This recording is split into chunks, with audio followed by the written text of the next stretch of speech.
Bienvenue à Styled Talks, une série vidéo et audio pour la communauté dentaire, réunissant des professionnels dentaires autour de conversations authentiques sur notre industrie.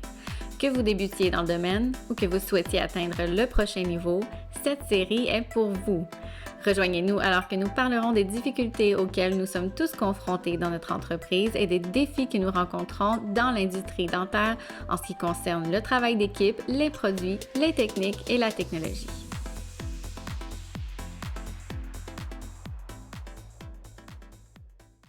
Salut Laurent! Allô Laurent! Ça va bien? Bonjour, comment ça va? Ça va bien, merci. Long Good. time no see. Long time no see. Oui. Long time no see. On s'est vu, ça fait une demi-heure. Le retour sur Rive-Sud. Il conduit vite, Laurent. Ouais. Ben, merci d'avoir accepté notre invitation, participer à notre talk show. Ça fait plaisir. Écoute, toujours agréable de partager avec vous un moment comme ça. Donc, c'est sûr que on a toujours des nouveaux sujets de discussion à aborder là, avec le confinement qui se termine puis les cliniques qui vont réouvrir. Ça nous donne le temps de reprendre notre envol puis de recommencer. Là. Fait que je suis bien content de vous voir en bonne forme. Ben oui, nous aussi, on a tellement hâte de reprendre lundi. Ouais. Es-tu tout prêt à la clinique? Oui, quand même, pas mal. Je te dirais que on avait quand même des rumeurs qu'il y avait à avoir des changements au niveau de la ventilation, au niveau des protocoles avec la distanciation sociale, le lavage des mains, ces trucs-là. Mais c'est sûr que ce qui est un peu plus challenging, c'est au niveau des équipements de protection. C'est plus au niveau que la disponibilité. Puis je te dirais, les règles intérimaires qui nous ont comme mis de l'avant nous obligent dans certains types de procédures à porter des masques, des blouses. Puis c'est sûr que ces équipements-là, présentement, il y a une forte demande. Donc, le temps pour avoir accès, puis même avoir accès tout court à des masques de certains types, c'est très problématique présentement. Je ne suis pas sûr que toutes les cliniques vont être nécessairement ouvertes lundi. Non. C'est sûr qu'ils disent que c'est des règles intérimaires. Est-ce que ça va changer avec le temps?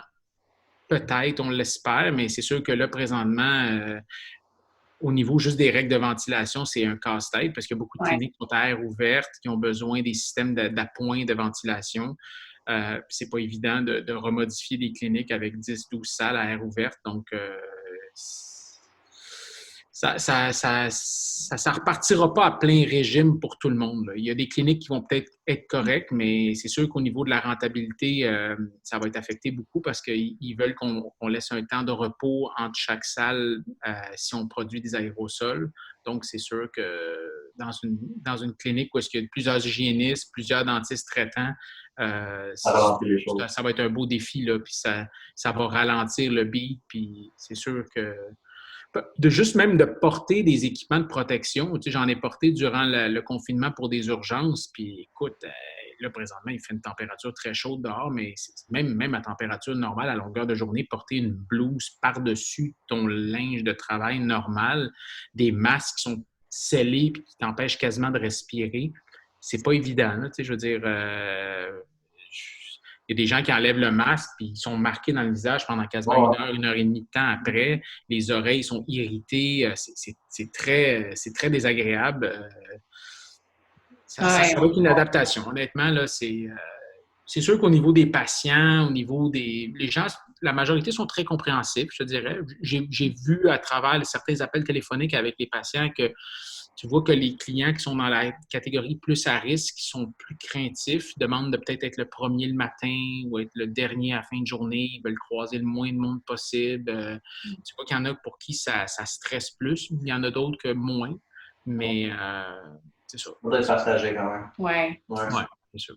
Mais toi, tu es une personne, on se connaît longtemps, tu es une personne assez efficace, je peux dire. Je ne sais pas comment tu fais parce que tu vas vraiment à 100 000 à l'heure, tu fais plein de choses en même temps, mais hier, tu réussis à tout faire de façon super efficace. c'est tellement organisé. Ouais. Je dors pas. Faut pas trop en dire, on ne veut pas enfler la tête, mais... C'est quoi ton secret? Je dors pas.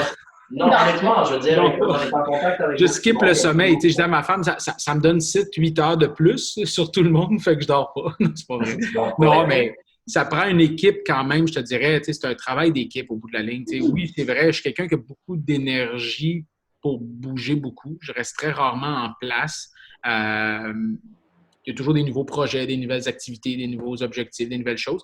Mais j'essaie de m'entourer avec des gens qui ont une énergie aussi à peu près sur la même vibe. Puis dans le fond, au bout de la ligne, ben écoute, le staff au bureau sont extraordinaires. Ça fait longtemps qu'on travaille ensemble. C'est une belle équipe. Puis ils savent qu'est-ce que j'attends d'eux. Puis ils savent que je suis très exigeant envers moi-même, très exigeant aussi envers ce que je veux comme travail. Mais dans le fond, c'est du donnant-donnant. Je me dis, au bout de la ligne, j'essaie de leur donner des belles conditions de travail. Puis ça fait longtemps qu'on travaille ensemble. Fait qu'ils me le redonnent très bien. Puis je suis vraiment content de l'équipe. C'est sûr que dans ma vie privée, évidemment, ma conjointe est dentiste. On a 3 enfants en bas âge, donc c'est sûr que c'est un travail d'équipe aussi de ce côté-là. Fait qu'on partage beaucoup certaines tâches pour arriver à joindre les deux bouts. Là.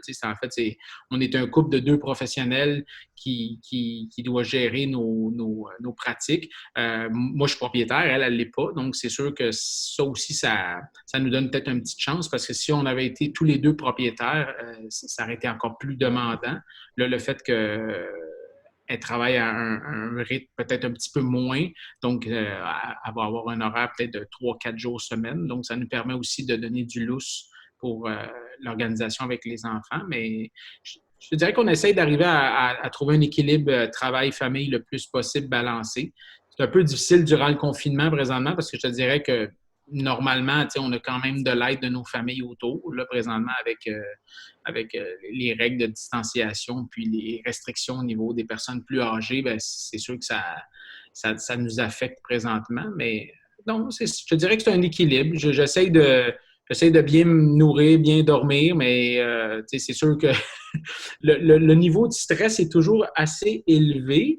Mais écoute, j'ai toujours carburé comme ça. Je veux dire, tous les gens qui me connaissent dans mon parcours depuis longtemps, autant quand j'étais à l'université qu'en bureau, ils sont toujours un peu surpris de voir à quel niveau d'énergie. Mais tu sais, en même temps, je dis toujours c'est comme un petit bonhomme énergiseur qui marche tout le temps. Mais à un moment donné, il y a des moments où j'enlève la batterie, là, puis je vais me coucher, puis je suis tranquille. Là. Mais c'est pour ça. Souvent, les fins de semaine, on va décrocher au chalet, puis on essaie de complètement être en dehors de notre habitude normale de vie, du domaine dentaire des enfants, comme si on est vraiment loin de tout, puis on décroche.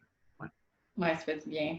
Ouais. Justement, avec ta femme Valérie, qui est dentiste aussi, elle travaille des fois avec toi dans ton bureau. Comment c'est travailler en couple? Nous, on a notre expérience. Mais comment la tienne? C'est quoi les défis? En fait, on peut en discuter très longtemps, mais effectivement, vous avez le même challenge. Mais en fait, on se côtoie au bureau de temps en temps. On n'est pas tout le temps ensemble. Elle travaille dans un bureau. Chacun son département. Oui. Elle travaille dans un bureau sur la Rive-Sud, donc évidemment, elle est majoritairement à ce bureau-là, mais elle vient des fois à mon bureau à Montréal. C'est sûr, certain que c'est particulier. Il y a un des avantages, c'est que je dirais que le fait qu'on est dans le même domaine, on comprend aussi les problématiques qu'on vit, les challenges qu'on vit à tous les jours par rapport à notre métier. Quand tu racontes tes trucs à ton conjoint ou à ta conjointe, puis il n'est pas dans le domaine, des fois, c'est des détails que la personne à l'extérieur va dire, bon, c'est une histoire comme une autre, mais quand la personne qui est ton interlocuteur est dans le même métier que toi, ça permet de mieux comprendre les problématiques. Fait que, on peut échanger là-dessus. C'est sûr qu'il y a toujours des anecdotes, des potins de bureau à gauche et à droite. Moi, j'enseigne à l'université et à l'hôpital, fait qu'évidemment, j'ai beaucoup de contacts avec d'autres choses. Fait que on parle beaucoup de notre métier. Des fois, ça peut être un désavantage. Tu dis, bon, ben, on a besoin de décrocher et de parler d'autres choses. Mais c'est sûr que dans le commun, au bureau, c'est particulier parce que les employés sont habitués de travailler autant avec moi qu'avec elle, puis on n'a pas la même personnalité. Donc, c'est sûr que ça fait très différent. Moi, je suis très extraverti, je parle beaucoup, je suis très vers les gens. Elle est beaucoup plus introvertie, beaucoup plus réservée, calme. Fait que même les patients qui nous voient les deux ou le staff, ils se sont adaptés avec ça avec le temps. Mais dans le fond, je pense que c'est une belle complémentarité. Mais tu sais, dans le fond, je pense qu'on n'est pas tout le temps en même temps à la clinique. Puis je pense que c'est sain aussi qu'on ait des moments où est-ce qu'on n'est pas ensemble parce que ça te donne le temps de t'ennuyer de l'autre. Ça donne le temps aussi d'avoir tes moments à toi puis de vivre tes choses. après ça, quand on se revoit, ben, on peut partager là-dessus. Bien dit, Laurent. Comme ça, si elle entend ça, elle va être correcte. Elle va pas t'arracher la tête. C'est bien répondu. C'est bien répondu. Ouais. Ouais. Qu'est-ce que tu préfères le plus dans ton travail? Pourquoi tu es devenu prosto? Puis... Ben, je te dirais que le fait de voir, c'est probablement une des spécialités, je te dirais qu'on peut voir fortement que, tu sais, dans le fond, tu peux changer la vie des gens, puis tu le sens, ça peut être des petits gestes, ça peut être des grands gestes, mais juste de voir, tu sais, hier, je suis allé au bureau pour faire une urgence, puis écoute, la personne, elle avait une facette qui avait été faite il y a une vingtaine d'années, puis là, la facette s'était décollée, puis là, durant le confinement, la personne était partie, était confinée à la maison, vraiment là, freak là, de ne pas être en contact avec personne, très apeuré par rapport à la situation. Puis finalement, au bout de la ligne, juste le fait de ne pas ouvrir le bureau pour elle, de pouvoir lui recimenter sa facette. Puis c'était un petit geste de rien, mais tu sais, ça change. Tu vois comment les gens apprécient, comment on change la vie des gens. Puis tu sais, je dirais que tu sais, la prosto, c'est tellement vaste, autant dans le fixe que dans l'amovible. On voit des problèmes fonctionnels, des problèmes de confort, d'esthétique. Puis chaque cas est différent. Fait que, je te dirais qu'au bout de la ligne, il n'y a jamais quelque chose d'un truc monotone, toujours pareil, répétitif. Chez chaque cas est un challenge. Des fois, ça peut être la personnalité du patient. Des fois, ça peut être technique au niveau de l'exécution ou ça peut être technique au niveau de la fabrication des trucs. Mais je te dirais que c'est le fun. Puis à tous les jours, je me dis, ben, on part pour une nouvelle aventure. Puis honnêtement, travailler avec une équipe au bureau aussi avec qui ça va bien, puis avec du bon staff, ça fait presque une quinzaine d'années que je suis avec mes employés. Donc, je te dirais que c'est le fun. Puis je te dirais aussi le fait d'être son propre patron, d'avoir ta propre clinique, d'avoir tes propres décisions, de les assumer, autant pour recevoir le mérite que de manger le pot quand ça va pas bien, mais au bout de la ligne, à un moment donné, tu es en contrôle de ton propre... Il y a un petit côté entrepreneur là-dedans qui m'anime, peut-être à quelque part que j'aime ça, le fait d'être dans ma propre... d'être le capitaine de mon propre bateau, puis d'avoir qu'il y a une belle solidarité ensemble. Fait que, je te dirais que c'est tous des petits éléments qu'à la fin de la journée, fait que tu dis, ben regarde, c'est le fun d'aller faire mon travail. C'est ce qui m'a manqué le plus durant le confinement, c'est de réaliser que tu te dis, hey, on ferme le robinet, là, on met la clé, on arrête tout ça. C'est un changement drastique. J'aimais ça, passer du temps avec mes enfants, avec ma femme, en famille. Puis je l'ai apprécié. Puis honnêtement, ça va probablement faire qu'on va changer peut-être des choses dans notre routine de vie normale. Mais je te dirais que je me suis rendu compte que ce qui me manquait le plus, c'était ça. Là, le fait de voir plus d'urgence, de revoir mes patients, de pouvoir parler, d'échanger avec puis de voir que les simples petits gestes que tu fais leur fait changer leur vie positive, ça redonne beaucoup. Le métier de dentiste, c'est difficile parce que souvent, c'est une interaction qui est des gens en partant qui est négative. Les gens, ils viennent, ils ont peur que ça coûte cher, ils ont peur que ça fasse mal, ils ont des appréhensions. Des gens en partant qui sont négatives. Fait il faut que tu réussisses à rendre quelque chose pour passer par-dessus ça puis en retirer du positif puis que quand le patient il quitte, ben tu n'as pas un sentiment de dire « Oh mon Dieu, j'y ai fait mal. Oh mon Dieu, il ne va pas être content de si. Oh mon Dieu, le rendez-vous, je suis en retard de 15 minutes, ainsi de suite. » Il faut être discipliné pour arriver à trouver les éléments positifs psychologiquement pour te rebâtir. Mais je pense que c'est un métier qui en redonne beaucoup. Fait que, je suis très content de faire ce métier-là. Ben, c'est bon, ça paraît. Écoute, tu es clairement passionné. Je veux dire, ça fait longtemps que tu fais ça, et il y a encore l'étincelle dans tes yeux, mon gars. Ouais. Laisse-moi te demander une question un peu plus technique. Tu as été clairement un des premiers prostos, sinon tu étais vraiment au début de la zircone monolithique, spécialement au Québec. Malheureusement, il y a beaucoup de monde encore qui ne connaissent pas et ne maîtrisent pas ce matériau-là, qui, à moi, est rendu pas mal la norme en regardant la production qu'on fait. Mais dans le temps où c'était moins connu, c'est quoi qui t'a fait donner tellement de confiance en ce matériau-là? Puis pourquoi, en fait, c'est ton choix? Pourquoi est-ce que tu vas de l'avant en ayant tellement de confiance en ce matériel-là? Bien, je te dirais que c'est sûr qu'au début, quand j'ai commencé à pratiquer, le fait de voir, moi j'avais joint une pratique avec un prosthodontiste, puis je travaillais à temps partiel, puis je veux dire, tu vois des cas qui ont été faits il y a plusieurs années, puis même dans mon cheminement universitaire, c'était la même chose. Tu vois des réhabilitations que tu as à reprendre ou des trucs qui ont cassé. c'est sûr que de voir des délaminations de porcelaine, de voir les désavantages au niveau des bruxeurs, au niveau de l'usure des matériaux, le concept d'utiliser un matériel qui était monolithique était très intéressant. La question, c'était de savoir est-ce qu'on peut vraiment faire confiance aux matériaux à ce point-là. À l'époque, il y a presque 15-16 ans, on a décidé à cette époque-là, on ne se connaissait même pas, toi puis moi. Puis, mais j'ai décidé avec le technicien avec qui je travaillais de dire, regarde, on va en faire quelques cas, on va les prendre comme des couronnes, presque comme des couronnes en or normales, puis on va les faire monolithiques. Puis, et c'était même pas du 4cam, là, c'était de la stéréolithographie, là, copiée avec un stylet de copier. C'était beaucoup plus fastidieux comme fabrication. Mais écoute, je vois ces cas-là aujourd'hui, ça fait 15-16 ans que ces couronnes-là sont en bouche, sont intactes. Puis je te dirais que le niveau de performance du matériau, plus on l'utilisait, plus on était surpris de voir à quel point c'était fantastique comme matériau. On s'est dit, un accord qu'on s'était donné à cette époque-là, lui et moi, c'était de dire, ben écoute, si on passe complètement à côté de la traque, puis que les cas se mettent à briser, bien, regarde, on va traverser ce désert-là ensemble, puis on va l'avoir essayé ensemble. Puis on avait tous les deux la même genre de motivation à se dire, bien, regarde, oui, on fait un essai, oui, puis on avertissait les patients que, dans le fond, c'était une nouvelle technologie, puis on essayait de faire une couronne en évitant d'avoir une couche de lamination par-dessus, puis qu'on savait que c'était un matériau qui était déjà utilisé au niveau des hanches artificielles, puis dans le domaine médical pour d'autres applications. Fait qu'on se disait, tu sais, on va le prendre légèrement, mais graduellement, plus on voyait que la performance était bonne, plus c'est devenu pour des cas d'implants partiels, complets. Puis écoute, aujourd'hui, c'est devenu... c'est impressionnant, là, je veux dire, en PPF fixe, en prothèse fixe, présentement, 99% de ce que je fais est en zircone.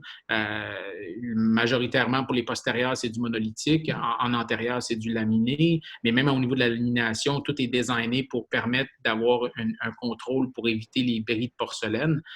Puis, écoute, c'est impressionnant. Là, je veux dire, là, j'ai la chance maintenant, avec 16 ans de pratique, de voir le recul de comment c'est performance des matériaux. Puis je vois l'état des restaurations, puis c'est fantastique de voir que 15-16 ans plus tard, les trucs sont tous intacts, puis il n'y a rien de délaminé, il n'y a pas de bris. Chose que dans des céramo-métal, on s'attendrait de toute façon à voir des bris quelconques. Puis pas parce que c'est mal fait, c'est juste que le matériau de la porcelaine feldspathique cuit sur du métal a des limitations. Puis les patients, évidemment, bien, quand ils viennent devant nous, c'est pas écrit dans leur front « je grince à 300 mégapascales ou à 500 mégapascales ». Fait que, tu sais, on peut pas le savoir. Puis des fois, on essaye de toujours choisir le meilleur matériau, le meilleur plan de traitement pour le patient, mais des fois, le patient est une boîte à surprise, là. Fait que c'est les années qui vont nous donner un peu le recul. Puis sérieusement, j'ai resté à bord de cette aventure-là parce que présentement, je te dirais que plus ça a avancé, même avec le temps, mieux même le développement de la zircone s'est fait de façon... L'esthétique, je pense, s'est améliorée. Oui, vraiment. Au niveau de l'esthétique, au niveau de la manipulation, de la fabrication des matériaux, l'efficacité de... Puis, je veux dire, aujourd'hui, le numérique a tellement aidé à produire des restaurations de façon très précise et beaucoup plus extensive qu'avant. Et je pense que c'est juste du positif au bout de la ligne. Mais effectivement, au début, tu sais, les premières années, quand j'en parlais, même j'en parlais avec des collègues, ils me disaient, mon Dieu, des collègues qui étaient prostos déjà depuis 20-25 ans, ils me disaient, t'es fou, là, tu rates ton coup, tu vas le regretter, tu vas avoir à reprendre des bouches complètes. Il y avait peut-être un certain, effectivement, niveau de risque, mais je pense que le risque en valait la chandelle parce qu'aujourd'hui, je regarde en arrière et je me dis, je reprendrai la même décision sans problème. C'est quoi que tu dirais au monde, parce que veux pas, il y a plusieurs et diverses opinions sur ce sujet. C'est quoi que tu dirais à ceux qui disent que la zircone monolithique n'a pas sa place en bouche parce que, je veux dire, c'est quand même très fort, tu n'as pas besoin d'avoir autant de force si l'occlusion est bien réglée. Puis, dans le fond, c'est quoi que tu dirais à ce moment-là? Pour aller rassurer. Ouais, qu'est-ce que tu... je veux dire, c'est sûr que si on regarde en alternative, mettons, quelqu'un me dirait, bon, à place d'utiliser ça, je vais prendre, mettons, une couronne céramo-métal comme avant. Là. Je suis confortable avec une céramo-métal. Pourquoi je changerais? Pourquoi j'utiliserais un matériau aussi dur en bouche que ça?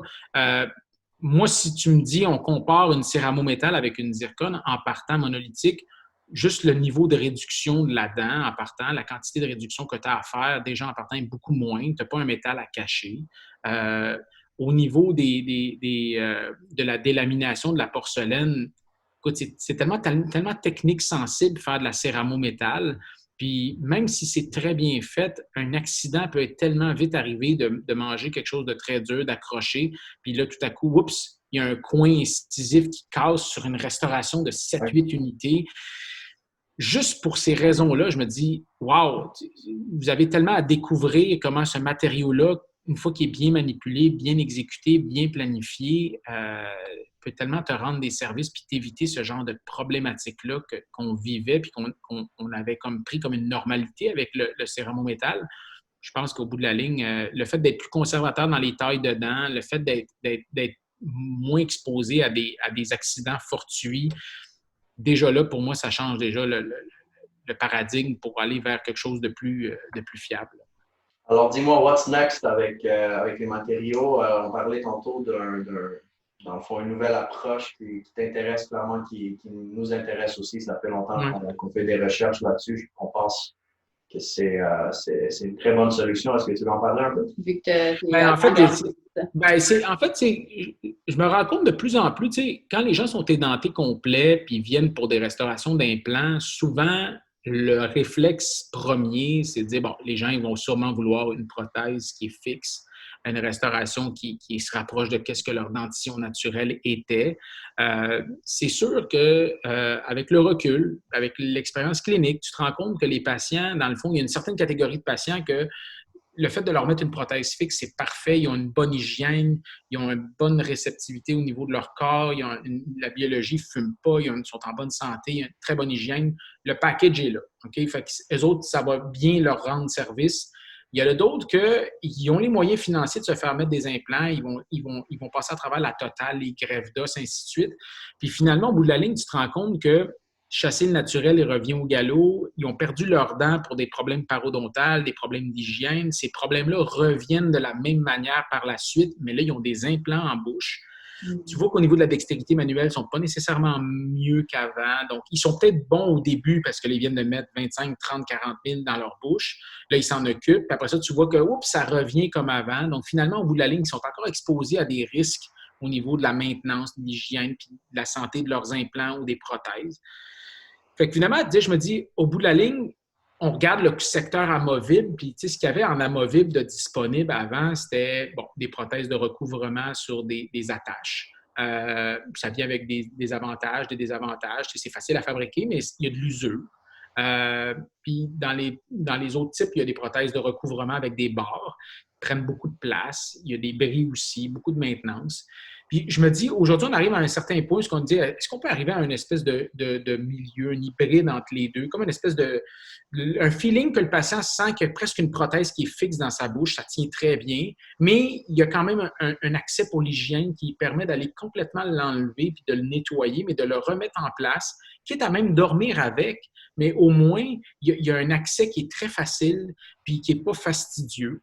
Les compagnies ont comme saisi cette notion-là il y a quelques années. Il y a plusieurs options sur le marché. C'est principalement des genres de modes de rétention avec des attaches télescopiques, souvent. Puis, dans le fond, c'est des rétentions par friction. Mais pour le patient, honnêtement, et souvent, il y a eu des études qui ont été faites à un moment donné. Ils disaient, quelqu'un qui part d'une situation où il est amovible en partant, il est déjà édenté, il porte des prothèses, il veut améliorer sa situation. Lui, il voudrait garder le concept amovible. Quelqu'un qui part d'une situation où il a des dents, il a perdu ses dents, mais il est habitué de mastiquer, d'avoir cette force de cisaillement, de cette préhension-là, le retour de la force de mastiquer avec des dents fixes. Lui, il va vouloir éviter d'avoir des prothèses amovibles dans sa bouche. Le concept de la prothèse télescopique permet d'atteindre comme une espèce de milieu entre les deux. Donc, tu n'as pas une prothèse qui est si volumineuse que ça. Tu as quand même une attache qui te permet d'avoir une bonne rétention. Puis, tu as un concept qui te permet d'avoir une maintenance qui est facile. puis autant au niveau des pièces. Fait que, tu sais, je te dirais, dans les dernières années, je te dirais, le plus de cas que j'ai fait, soudainement, même des cas avec 5-6 implants, des prothèses retenues par télescope, avec un système qui permet que si jamais il y a quelque chose qui use dans l'équation, parce qu'on s'entend, il n'y a rien d'éternel, tout finit par s'user, tout finit par, pas nécessairement briser, mais il y a une usure. Okay? On arrive à un point où il y a quand même une facilité dans enlever les éléments puis de les remplacer sans tout refaire. Donc, c'est sûr que je te dirais qu'à ce niveau-là, il y a une belle porte peut-être qui s'ouvre, puis il y a beaucoup de gens, au début, quand ils ont vu ce principe-là de télescope, de cône, qui disaient « ça a l'air bizarre, cette histoire-là ». C'est sûr que ça prend un certain niveau d'espace prothétique pour le faire, mais je te dirais que les derniers systèmes que j'ai essayés, puis les cas que je vous ai envoyés récemment, justement, c'est pas des cas qui ont nécessité un 17, 18, 19 mm. Donc, c'est un espace normal. Quelqu'un qui a perdu ses dents, qui a perdu son parodonte, il y a cet espace-là pour le faire. Puis, selon moi, c'est comme le meilleur des deux mondes. Tu as un accès pour l'hygiène, tu as une solidité. Ouais. La prothèse de recouvrement est faite avec une barre en titane à l'intérieur pour lui donner une rigidité. Tu as des attaches avec des inserts à l'intérieur qui s'enlèvent facilement. Le pilier en bouche, le télescope, le cône, tu peux le dévisser et en remettre un nouveau. C'est très facile, c'est user-friendly, ça ne prend pas des équipements particuliers. Puis le nombre de rendez-vous pour exécuter est le même que de faire de la prothèse normale. Donc, quelqu'un qui dit « moi, ça ne me tente pas de me taper des 10-12 rendez-vous, puis d'avoir des factures de laboratoire, puis des frais exorbitants pour des millions de pièces, puis des bidules, puis des ci, puis des ça », je pense qu'il y a quelque chose qui est à coup entré dans l'équation, là, simplifier les choses, mais les garder aussi très durables et fonctionnelles. Ouais. Ça fait longtemps que ça existe en Europe. Oui. On en a déjà parlé dans le passé. Puis honnêtement, j'étais allé en Allemagne visiter l'université de Frankfurt. Puis écoute, là-bas, eux autres, déjà en Europe, le concept du télescope en Europe est très populaire depuis des années. Puis eux autres, en fait, même quand je suis allé voir là-bas, j'avais passé 3-4 jours à l'université là-bas pour un cours de formation continue. Puis c'était très intéressant parce qu'ils montraient du recul. Eux autres, ils utilisent d'emblée là, les dents, ils les extraient pas, là, ils les gardent, ils font des copings en or, ils faisaient même des copings en zircone, et ils faisaient une prothèse partielle très épurée avec un insert en or pour avoir une friction à l'intérieur avec les piliers qui étaient machinés. Et il y avait quand même du bon recul là, derrière tout ça. Et le concept fonctionne bien parce que, dans le fond, ils gardaient quand même stratégiquement quelques dents pour permettre d'avoir une certaine force globale de l'arcade. Donc, ils gardaient des 4, 5, 6 piliers stratégiques.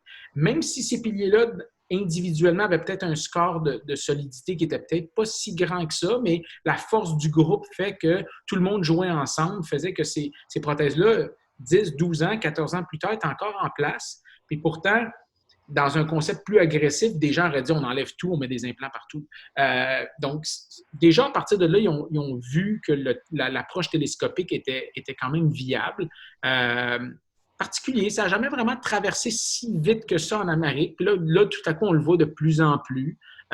Puis je pense que c'est ça que dans les prochaines années, on va voir, dans le fond, une solution un peu hybride, fixe amovible, pour que les gens aient une bonne hygiène, puis penser à la maintenance. C'est vraiment ça, parce que souvent, faire des prothèses fixes pour dire « Ah, j'ai des dents fixes dans la bouche », oui, mais comme je disais tantôt, il y a une certaine fraction de personnes que ça s'attribue à eux, puis c'est correct qu'ils aient ça, puis ils s'en occupent super bien, mais il y en a d'autres. Il y a des complications. C'est ça, exactement. Ouais. En tout cas, écoute, c'est très intéressant. Puis, on a vu même aux États-Unis, ça commence à devenir de plus en plus standard aussi. Donc, je pense qu'ici aussi, ça devrait prendre aussi. Mm-hmm. Ouais. Anyways, écoute, merci beaucoup, mon cher. Écoute, ça m'a fait plaisir de partager avec vous. Puis, écoute, bon retour au travail. Bon retour vous aussi. Reste on souhaitait que sécurité, bien sûr. Oui, puis que tout le monde reste en santé, puis qu'on reprenne notre vitesse de croisière éventuellement. Oui. Avant de quitter, c'est quoi ton pet peeve? Ouais. Qu'est-ce qui t'énerve? Ah, mon Dieu!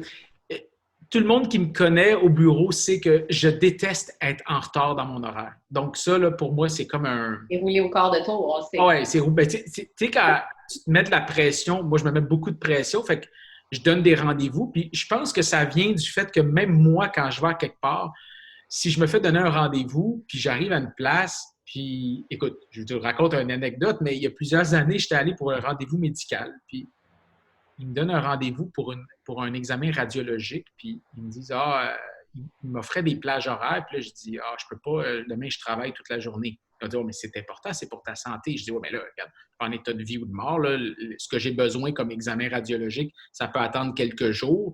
OK, quelle journée? Je dis, écoute, je suis booké, tous les jours que tu m'offres, je suis booké. Pour moi, annuler un rendez-vous pour des patients qui ont déjà des rendez-vous à booker, c'était irrespectueux. Fait que j'essayais de ne pas changer mon horaire. Fait que là, il me dit, on va te donner, on a de la place un samedi matin, tu veux-tu venir le premier le matin à 7h15? Fait que je dis, OK, c'est correct, on va venir à 7h15. Fait que je me pointe là-bas. J'arrive à 6h45, j'arrive avec des dossiers, je suis tout seul dans l'hôpital, il n'y a personne à 6h45 le matin. J'ai un café, j'ai un petit croissant, je suis en train de faire des dossiers. À 7h10, je vois la guérite ouvrir. Là, finalement, il y a quelqu'un qui apparaît, je me lève, je m'en vais tout de suite m'inscrire pour leur dire que je suis arrivé. Tu sais. Elle dit, oui, on va vous appeler, inquiétez-vous pas. OK, parfait. Je m'assis. Tout à coup, je vois plein de monde arriver. Puis là, finalement, à un moment donné, il appelle mon nom.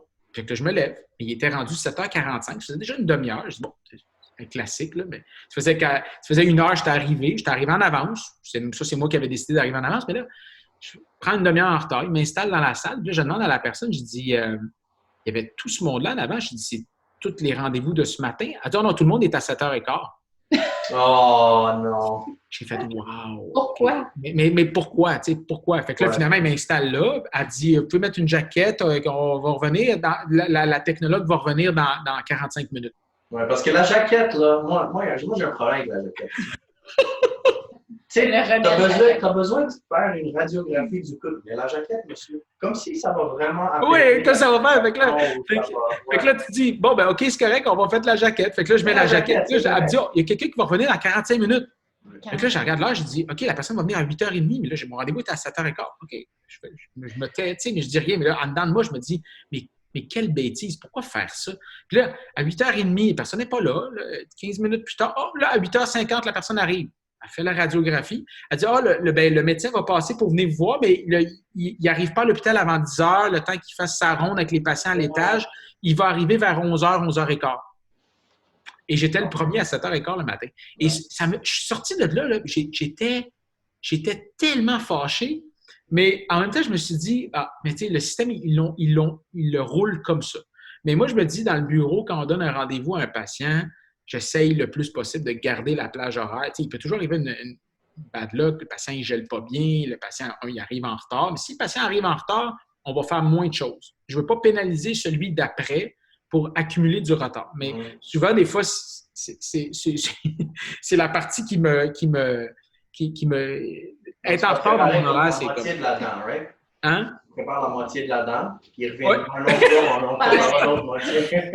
On fait une rehab. On va tailler les moitiés gauches, on va laisser les autres demain, mais on a allongé les droites, puis tu reviendras la semaine prochaine, tu essaieras, tu vois, ça va être drôle de manger moitié. Fait que c'est ça. Mais non, je pense que c'est